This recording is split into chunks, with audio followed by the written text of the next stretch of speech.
થરાદ તાલુકાના કરબુન ગામે મોદી માંગની મેલડી માંગનો પ્રાણ પ્રતિષ્ઠા મહોત્સવ યોજાયો। આ પ્રસંગ ત્રિવેદી વાઘજીભાઈ ખૈતારામ પરિવાર દ્વારા યોજાયો। યજ્ઞના આચાર્ય શાસ્ત્રી કમલેશભાઈ કરબુનવાળા રામાયણ ભાગવત શિવ કથાકાર દ્વારા વિધિ વિધાન કરવામાં આવ્યું। માંગ શહેરના પરમ ઉપાસક પુરોહિત ભરતભાઈ મૂળ વતન કુંડાળિયા હાલ અમદાવાદના વરદહસ્તે માતાજીની સ્થાપના કરવામાં આવી અને માતાજીના ભક્તોએ ભોજન પ્રસાદનો લાભ લીધો।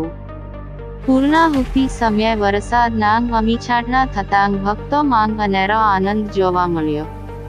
રિપોર્ટ વિજય ત્રિવેદી, થરાદ।